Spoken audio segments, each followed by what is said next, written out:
नमस्कार दर्शक बंधु आपणकर जदि मिथुन राशि होइथाए तेबे एही भिडियोटी आपणक पई बहुत अधिक गुरुत्वपूर्ण रही कारण एही भिडियो रे एमिति ग्रहक गोचर बा परिवर्तन विषय आलोचना करिबा जी आपणकर एही रथयात्रा बा श्रीगुंडीचा ठारू आगामी 135 दिन को प्रभावित करिबा पई जाउछंती माने एही जुलाई मास 16 तारिख ठारू आगामी 135 दिन पर्यंत आपणक जीवन में बहुत अधिक प्रभाव पकाइबा पई जाउछंती एवं आपणक जीवन में बहुत गुड़िए घटना बा अघटन मान घटिबा पई जाउछि ता सहित आपणक जीवन में मध्य किछि एमिति आकस्मिक परिवर्तन आनिबे जहाँ आपण आशा मध्य करि नथिबे।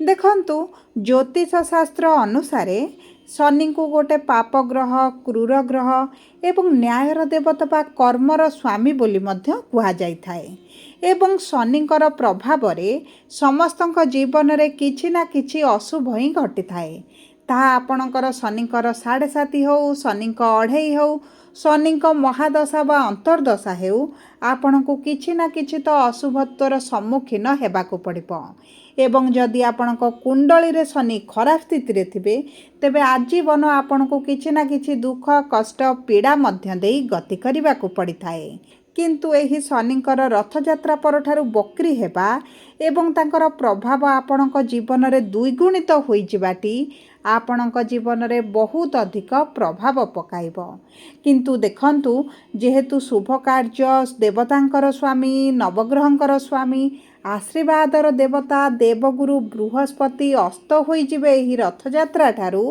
तांकर शुभाशुभ प्रभाव बहुत अंशरे कमी जिवो देखंतु गुरुंकर शुभाशुभ प्रभाव कमी जिबा बेले शनिकर प्रभाव द्विगुणित हेबाटी आपणक जीवन रे निश्चित भाव रे अधिकांश क्षेत्र रे अशुभत्व प्रदान करिबो तेणुकरी एही वीडियो माध्यम रे आपणकर नक्षत्र अनुसार कौन परिवर्तन हेबो केउं क्षेत्र गुड़िकरे आपनको शुभ फल मिलिबो केउं क्षेत्र रे अशुभ फल मिलिबो एवं कौन रहिछि प्रतिकार ताहा विस्तृत भाव रे आलोचना करिबा किंतु वीडियोटी आरंभ करिबा पूर्वरु जदि आपणकर भी मिथुन राशि होइथाए एवं आपण भी ईश्वर को आंतरिक भक्ति एवं विश्वास करंती तेबे वीडियोटी को लाइक करंतु कमेंट बॉक्स रे जय जगन्नाथ जय माँ लक्ष्मी अवश्य लिखि दियंतु ता सहित आम सह जोगाजोग करिबा पई वीडियोर मध्य भाग रे एक व्हाट्सएप नंबर टिए दिया जाइछि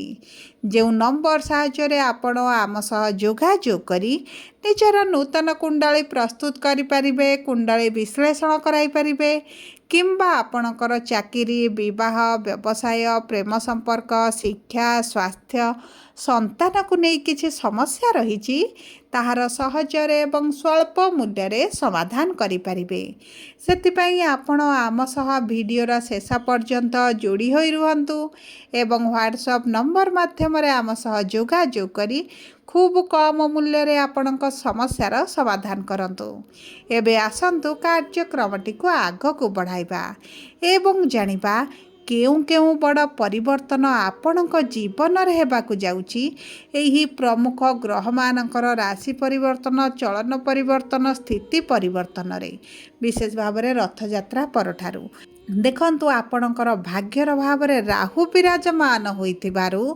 एवं शनि आपणकर कर्मर भाव रे केंद्रस्थ होइथिबारु आपणकर स्वास्थ्य रे समस्या रहुतला कर्म क्षेत्र रे बहुत अधिक समस्या देखुथिले आर्थिक समस्या मध्य आपणकर बढ़िबारे लागिछि ऋण आनिथिले किंतु ऋणटी को सुझी पारु नथिले ऋणर भार आपणक उपरे बढ़ी चलीछि परिवार मध्य खुशीर वातावरण रही नाही एक प्रकार आपण असंतुष्ट रहुछंती विद्यार्थी माने मध्य शिक्षा क्षेत्र रे बहुत अधिक समस्या दे गति करुछंती चाकरी पाई बारंबार चेष्टा करी मध्य विफलता निराशता देखिबा पाई पड़ुछि आपणकर अजथारे खर्च गुड़ाए बढ़ुछि समाज रे मान सम्मान कोनोसी ना कोनोसी कारण को नहीं हानि हेबारे लागिछि संतान संतति को नहीं आपण बहुत अधिक चिंतित रहउछंती आपणक व्यापार रे पूर्व भली आ लाभ हेउ नाही एक प्रकार रे लॉस मध्य आपण देखुछंती आपणक प्रेम जीवन हेउ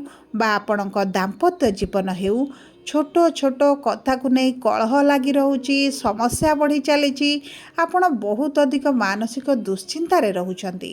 तेबे एही भली जहाँ भी समस्या आपणक जीवन में चलुथिला एही रथयात्रा परठारु बहुत गुड़िए क्षेत्र में आपण शुभाशुभ फल प्राप्ति करेंगे। आपणकर अधिकांश दुख दूर होगापाई जाऊँगी। तेबे आसंतु जानिबा नक्षत्र अनुजाई केउं व्यक्ति मानकु की प्रकारर फल प्राप्ति हेब।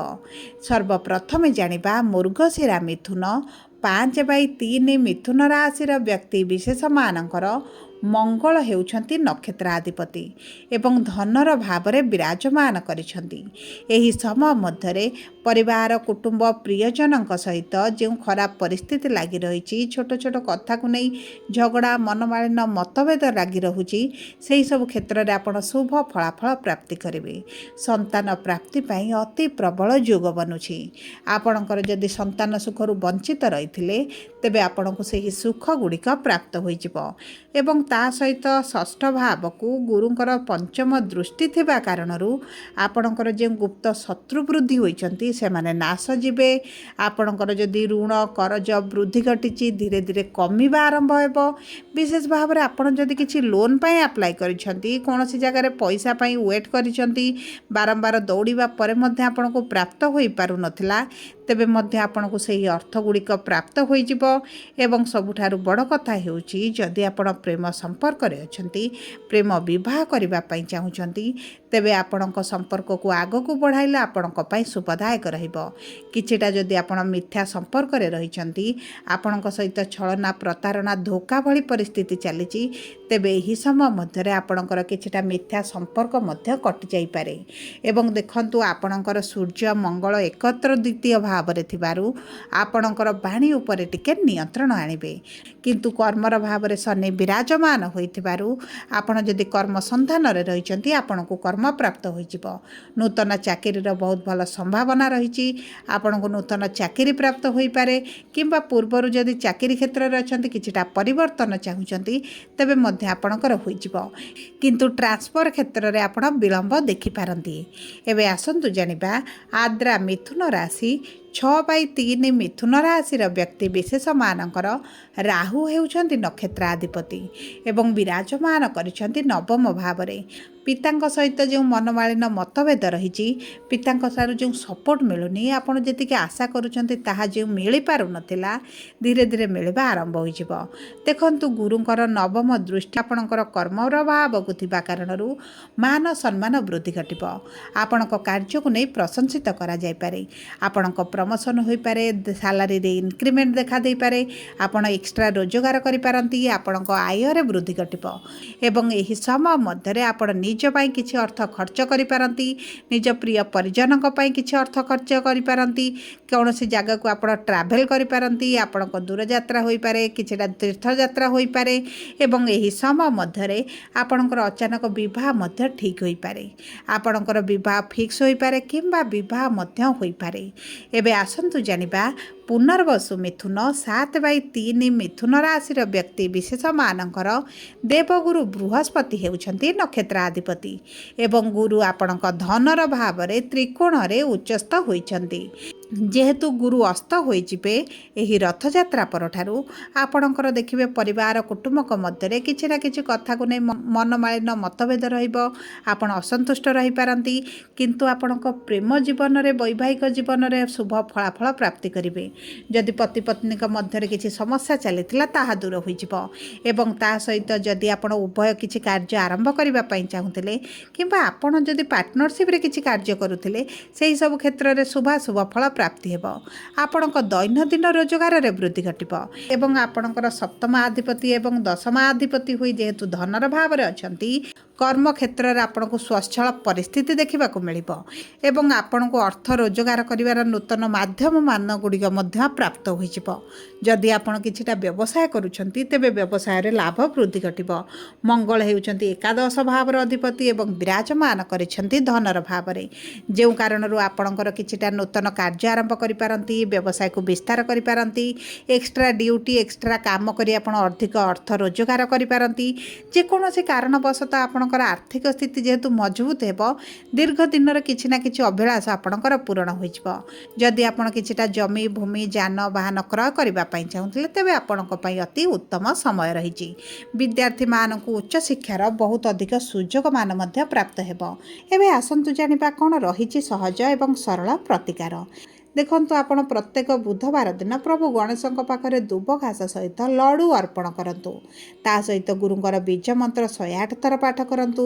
କୁକୁରମାନଙ୍କୁ କିଛିଟା ଖାଇବା ପାଇଁ ଦିଅନ୍ତୁ। ହନୁମାନ ଚାଳିଶା ପାଠ କରନ୍ତୁ। ହନୁମାନଙ୍କ ମନ୍ଦିରରେ ପ୍ରତ୍ୟେକ ମଙ୍ଗଳବାର ଦିନ ଏବଂ ଶନିବାର ଦିନ ଚମେଲି ତେଲ ସହିତ ସିନ୍ଦୁର ନେଇ ଅର୍ପଣ କରନ୍ତୁ ଏବଂ 5ଟି ଲଡ଼ୁ ସେଠି ଭୋଗ କରି ବିତରଣ କରିଦିଅନ୍ତୁ। ଆପଣଙ୍କ ପାଇଁ ଅତ୍ୟନ୍ତ ଶୁଭଦାୟକ ରହିବ। ଯଦି ଆପଣଙ୍କର ମିଥୁନ ରାଶି ହୋଇଥାଏ, ଭିଡ଼ିଓଟି କିଭଳି ଲାଗିଲା କମେଣ୍ଟ ବକ୍ସରେ ଲେଖି ଜଣାନ୍ତୁ।